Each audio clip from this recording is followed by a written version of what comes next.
Hey everyone, welcome back, it's the Inner Nerd. In this video I'll be returning to a finish I've not made in a long time, bare metal. The last time I did this was on Airfix's Meteor, and you can see this by using the link in the card above or in the description below. So to give it my second attempt, I chose quite a different subject, the Tunnan, Saab's least intimidating fighter.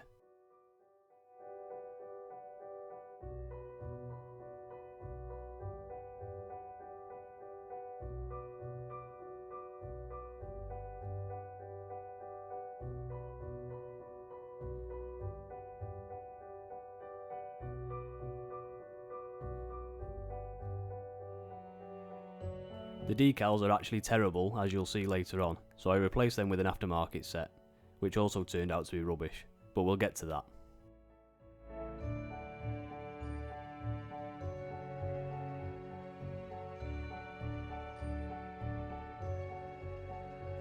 So I started off with the cockpit and added some levers with Evergreen Styrene Red. I find it easy to work with because it sticks with extra thin glue.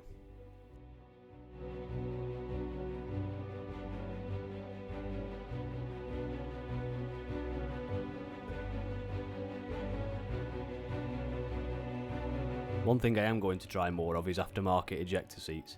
This one's from Quick Boost and comes as one piece including the seat belts. This is far better than you'll get from any kit and makes the interior look much more realistic. I saw in images that there's some sort of framework around the canopy, so I copied that with styrene strips. It's easier to apply the glue first on this so it doesn't cloud the clear parts or make any runs. The thicker polycement is good for this.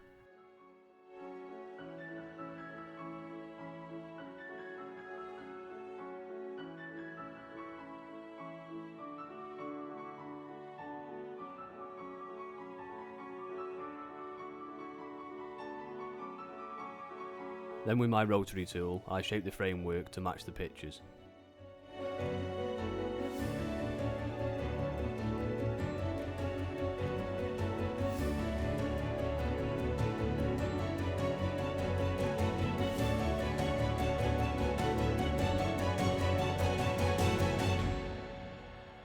Then it was time to base the cockpit. I used Mr. Surfacer Thin with levelling thinner to prime the surface. I used both grey and black depending on what the final colour will be.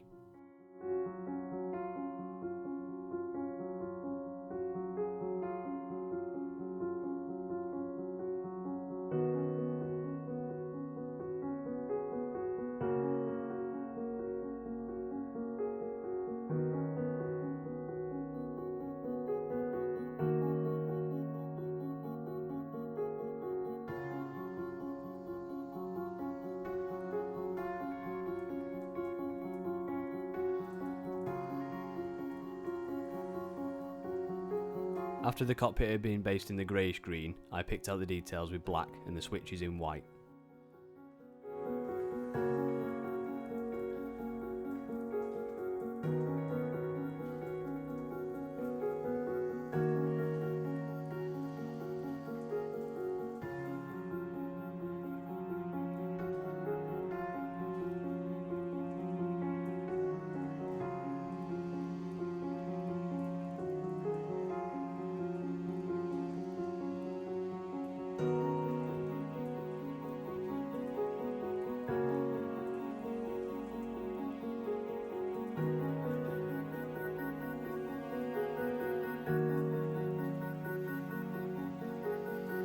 I'd based the seat in aluminium, since it was mainly made of bare metal parts, then detailed with light green and field green.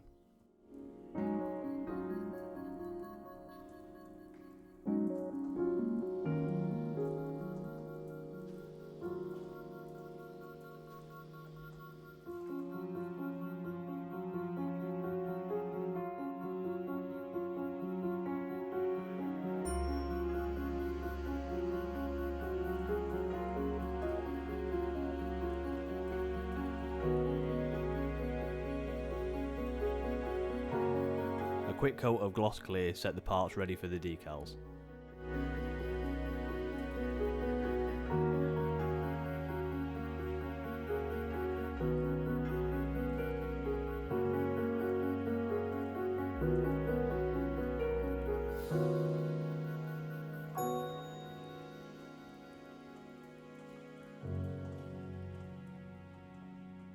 The instrument decal was finely detailed, so I used that over painting the dials myself. To make the alignment easier, I split the decal before soaking it in water so they could be applied in separate pieces.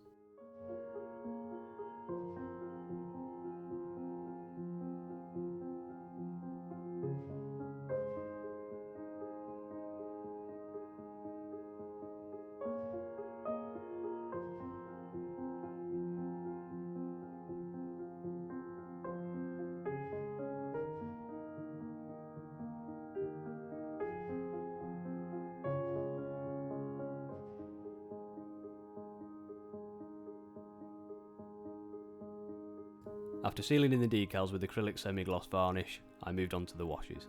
I used Ammo's neutral brown to deepen some shadows around the switches and recesses.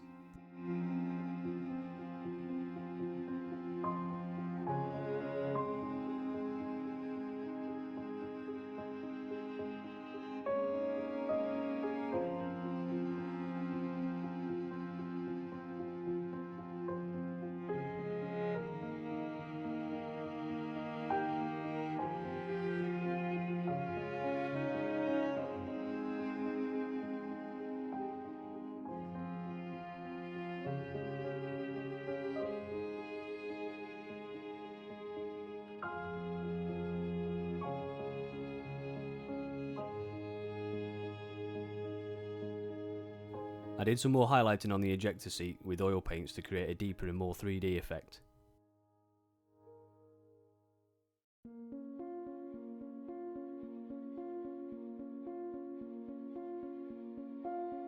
Now it was time to create some dust. I used lighter wash from Ammo to highlight the black parts.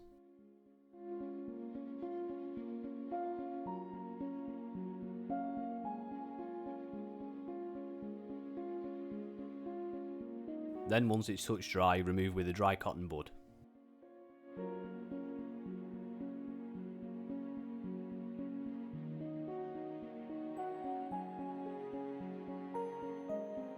Some more detailing work followed by using 0.3mm solder wire for the hydraulic lines on the landing gear. I started by drilling a small hole in the leg where the line would anchor to, then attached it with some superglue.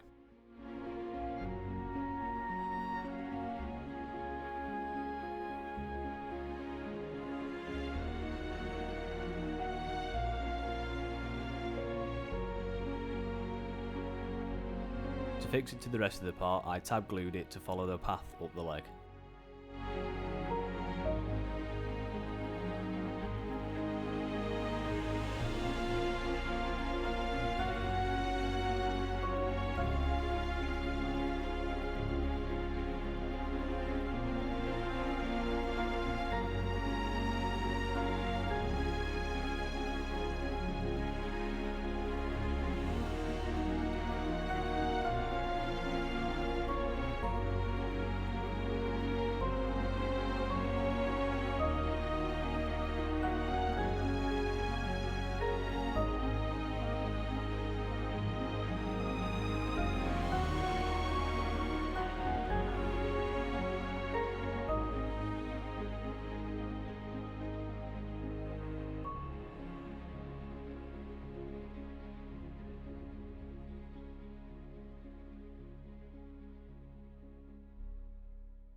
Apparently this model will be a tail sitter, so I added weight into the already packed fuselage. The instruction called for 5 grams, but I wanted to be safe, so went for 8.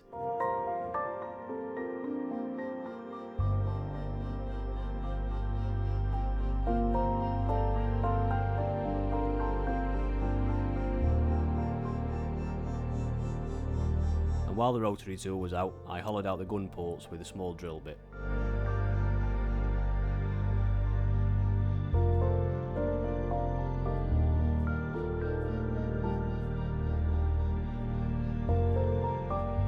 I always make a point to check the seams before moving too far ahead. I use Mr. Surfacer to highlight any defects in the build so I can remove them before painting.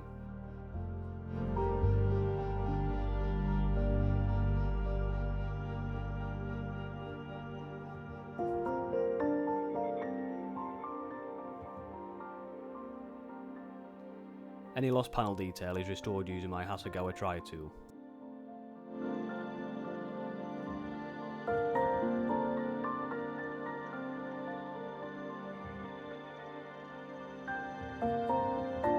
This is a sheet metal template with a whole list of shapes and sizes that can be used for a stencil.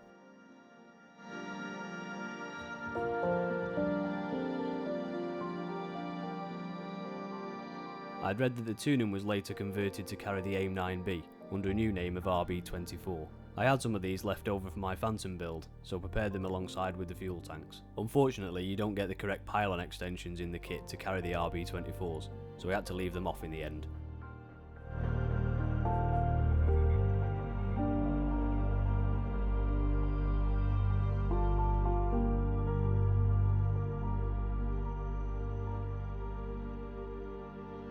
The outboard flap is in a fixed position, but the inboard one isn't.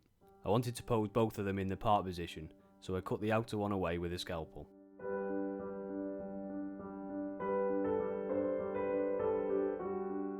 There was quite a bit of plastic to get through, but after a few passes it cut away nice and neat. I sanded up the edges to be round and then applied them in the position.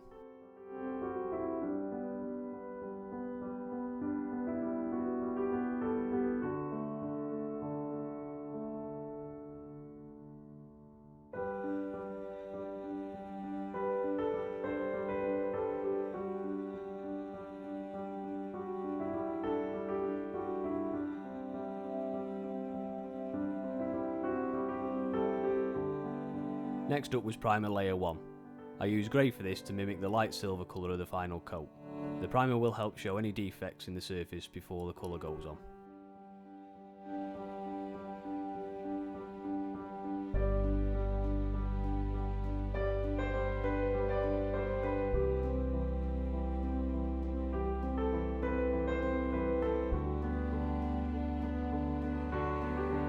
Whilst the model was nice and clean, I added some rivet detail with the 148 SBS rivet tool.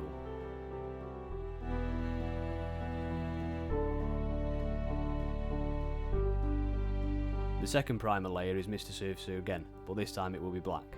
I thinned this right down with levelling thinner so it doesn't clog the rivets I just added. The model's now a little rough, which will show through on the aluminium paint. I sanded it down with 2000 grit sanding sponge to remove the roughness.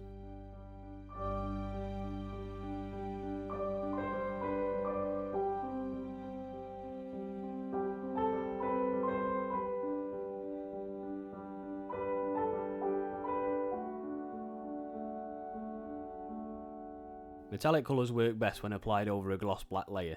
I use Mr. Colour GX2 heavily thin with levelling thinner to make a nice smooth glossy base.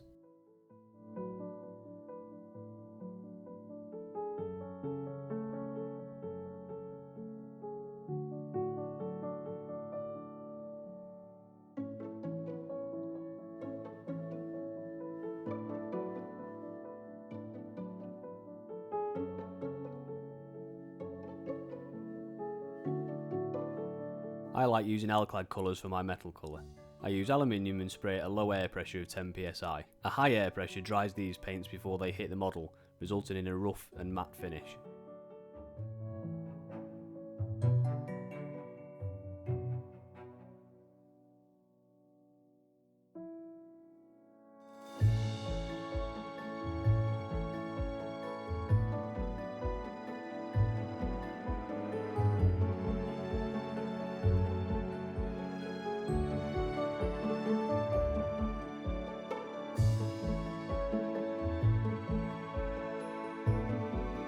The paint turned out nice, but it's too uniform compared to photos of real J-29s. See that they are made up of several shades of silver. Some are blue, some are yellow, some darker and some lighter.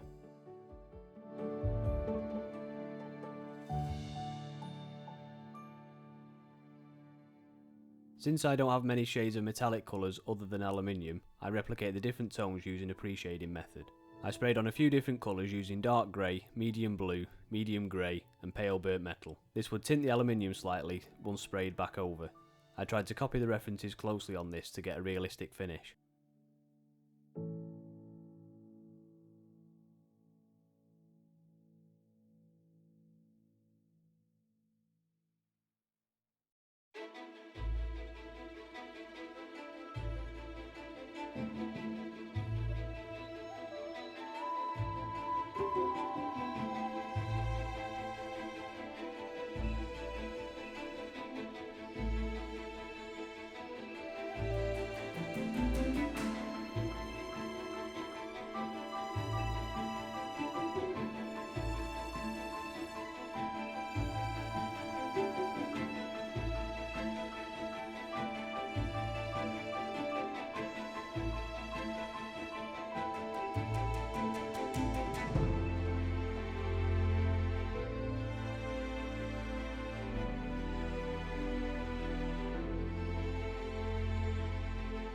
With the pre-shading complete, I blended it back in with the aluminium colour.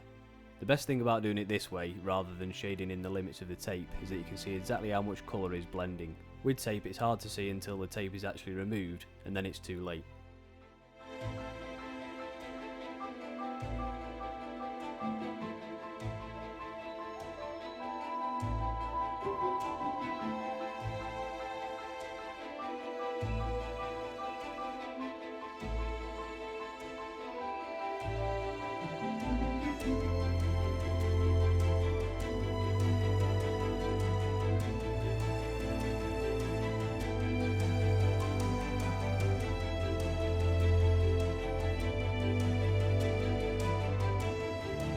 The matte colours of the pre-shading paint will also take off the shine in the aluminium compared to the untouched panels, adding to the texture of the surface.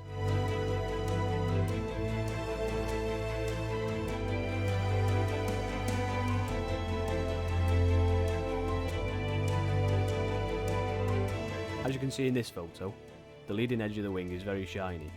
I based this part along with some others with gloss black.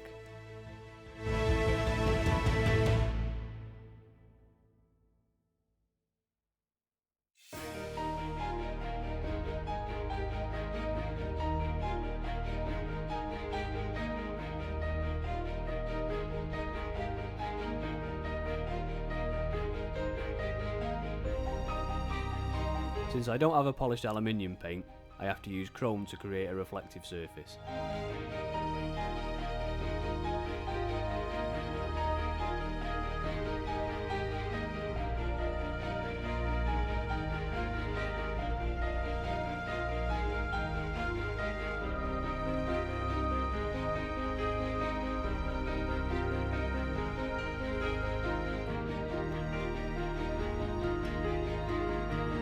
This looked cool, but not very realistic, so I blended it in with a very thin layer of aluminium to take away the mirror shine.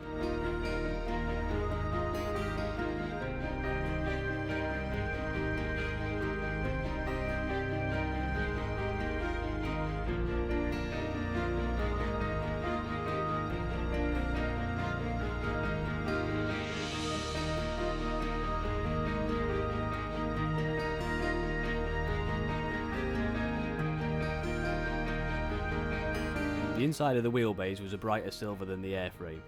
I based this white before coating with semi-matte aluminium.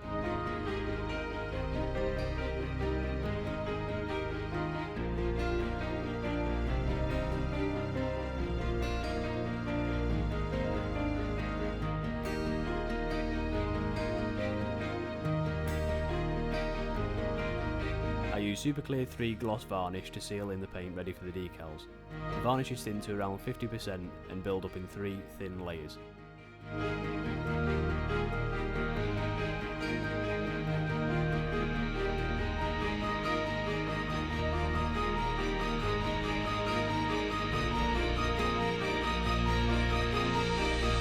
I mentioned at the start of the video that I had a bit of a mare with the decals. The ones in the kit are very thick and not printed in good detail, especially the stencils.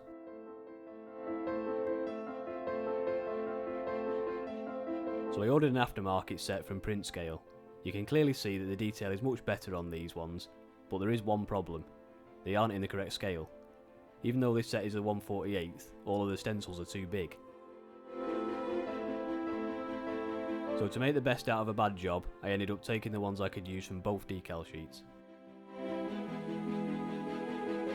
I sealed in the decals with another 3 layers of super clear varnish. This left the surface with a bumpy texture which needs to be removed.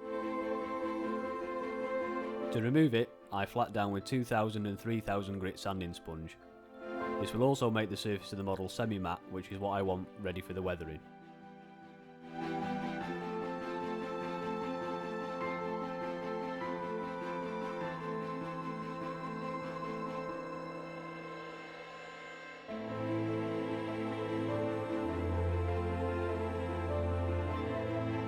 The wet sanding will leave a residue on the model, which can be washed off with water.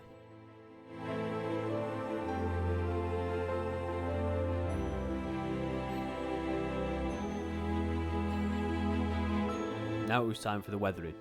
I used this photo to start with, and you can see how dirty these planes can get. I started by unifying the surface with a neutral wash from Ammo. I applied it all over the model to tone down the shine from the aluminium colour and deepen the panel line slightly.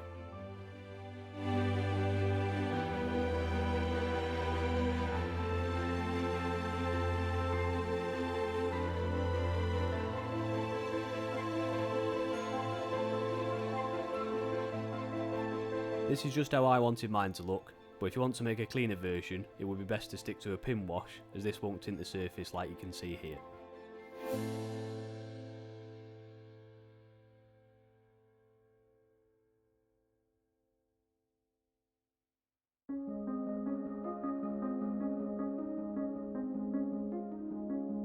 The wheelbase seems to have a metallic framework over a white base. I replicate this using a white oil wash over the aluminium base I painted earlier.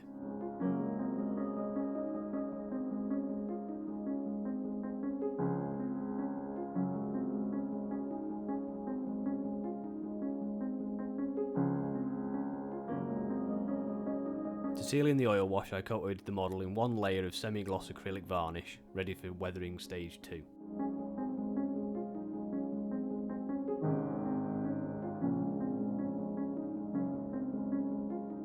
Some areas of the aircraft get particularly dirty. I use black panel line wash to copy this.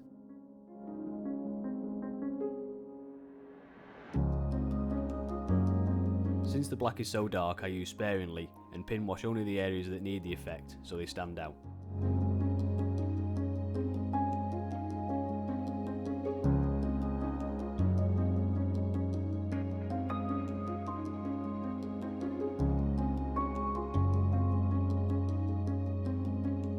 The panel liners don't need much time to dry, so I remove with a dry cotton bud.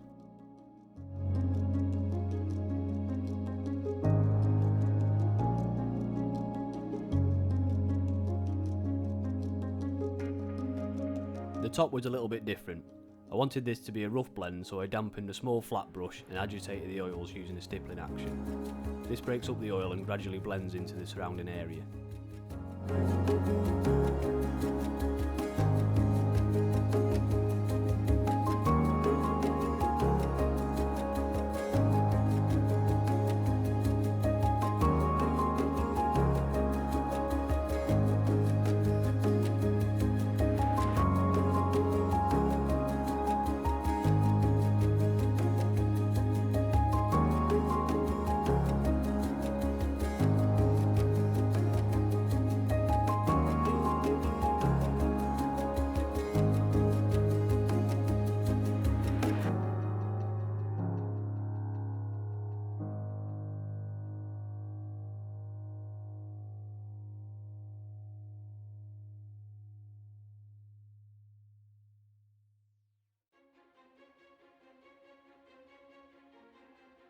After the first pass, the oils are still really messy. I clean them up with a dry cotton bud to make a smoother blend.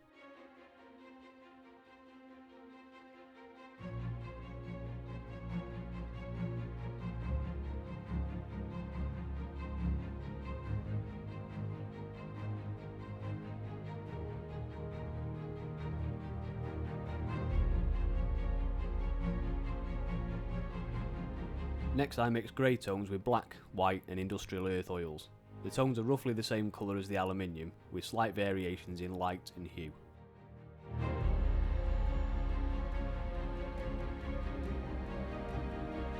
I then dot the wing randomly to create pockets of various tones.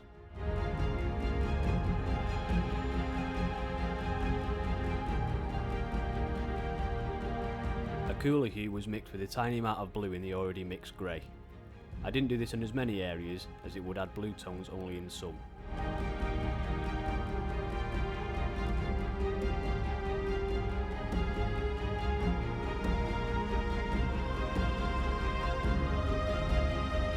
With a damp brush I drag the oils backwards in the airflow. The first pass will be really rough, so we'll need several to blend the streaks. It's important to apply barely any pressure, or the oils will be completely removed.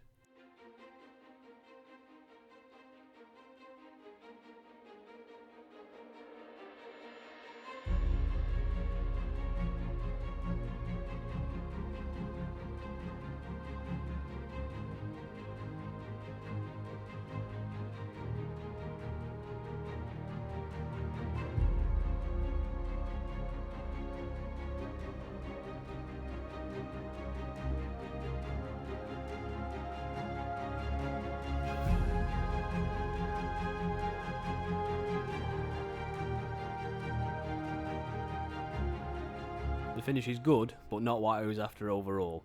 Using the same stippling technique I used before, I agitated the oils on some of the panels to break up the streaking effect.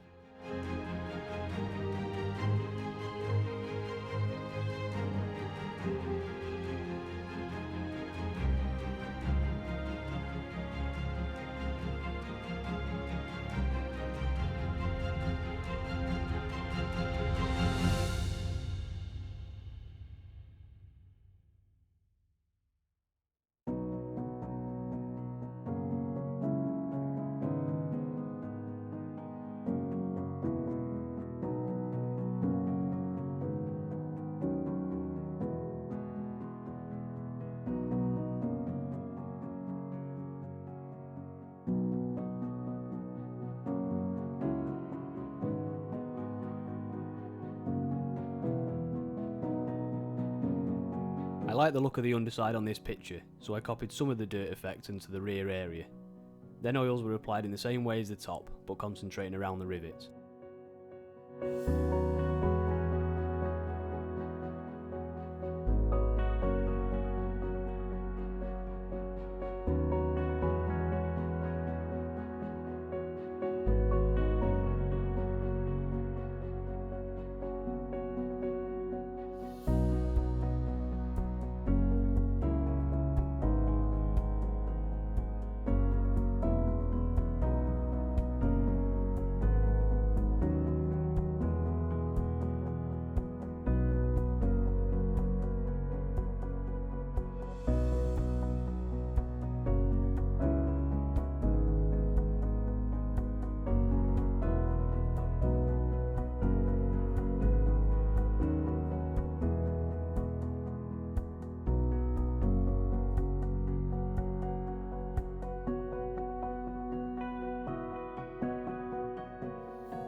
Finally, some scratches with a toothpick. This isn't chipping through the clear coat, but removing the oil wash that's acting as a filter.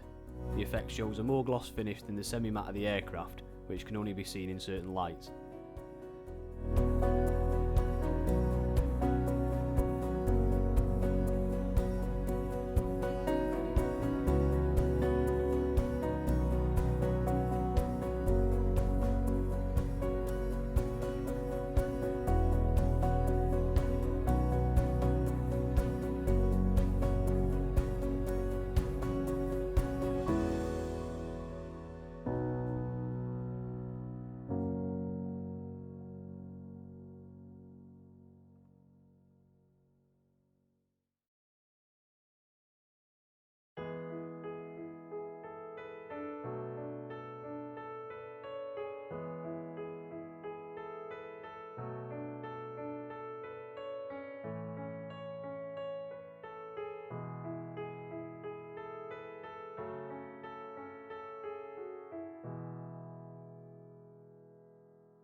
I hope you enjoyed the video, thank you very much for watching, and I'll see you in the next one.